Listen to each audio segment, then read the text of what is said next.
Some dying no amrich ran look high, or at a visit, the mean of cat ban chup nung some dying, Jimui nits ray on board the wee, that chi idol look the boom. Some dying nus harrod amrich ran look charan sa high, there are some dying or at a visit, the mean of cat ban some dying, nung cheering room knee, Jimui at there are some dying jung cha nits ray on board the wee, chi look the bone, knung chiwit. លោករតនវិសិទ្ធនិយាយទាំងក្តីរំភើបនឹងត្រេកអរថាទំរំបានជួបបងស្រីគឺចាំមកយូរឆ្នាំណាស់ទោះបីមកទឹកដីនេះច្រើនលើកក្តីជាលើកទី1ពិតជារំភើបណាស់សំខាន់បងស្រីនៅតែស្អាតលោករតនវិសិទ្ធបានឲ្យដឹងថានិស្រីអំពូទីវីគឺជាតារាសម្ដែងនៅក្នុងដួងចិត្តរបស់លោកកន្លងមកលោកធ្លាប់មានក្តីស្រមៃថាថ្ងៃណាមួយលោកនឹងបានជួបជាមួយលោកស្រីអំពូទីវីពេលនេះក្តីប្រាថ្នាលោកបានខ្លាចជាការពិតហើយ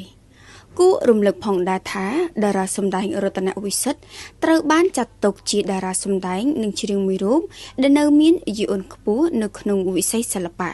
លោកនៅអាចរកប្រាក់ចំណូលបានច្រើនពីវិស័យនេះ